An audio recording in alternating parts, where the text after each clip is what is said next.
La technologie pour la détection du cancer du sein, c'est une technologie issue du nucléaire. Et ce qui est incroyable, c'est que le MIT est venu nous voir parce qu'en fait, la technologie que nous avons développée pour le cancer du sein, en fait, ça les intéresse pour le nucléaire, notamment le nucléaire spatial. J'aurais dit, écoutez, c'est super, on va travailler ensemble, on va y aller ensemble. Par contre, la start-up, je vais la créer en France, à La Rochelle. Je suis Akima Berdouz, je suis la fondatrice et la CEO de Hope Valley AI, notre solution d'intelligence artificielle de confiance pour vaincre le cancer du sein grâce à la prévention et la détection précoce.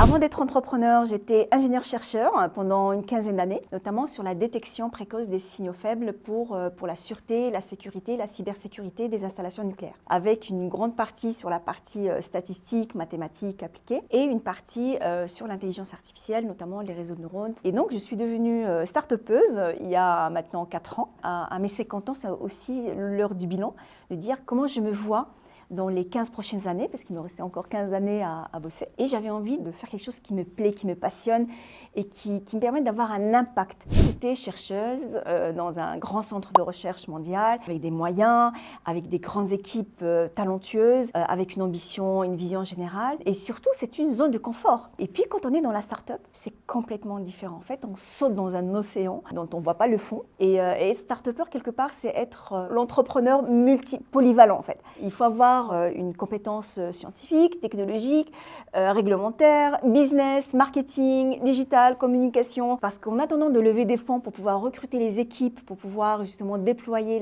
notre feuille de route opérationnelle, dans la phase de développement de la technologie, du développement des prototypes, en fait, il n'y a que nous. Voilà, avec nos petites mains, pour pouvoir justement aller chercher les investisseurs. Parce que les investisseurs, généralement, ils ne viennent pas à ce niveau très early stage. Et donc, au quotidien, c'est, on va dire, c'est très sportif.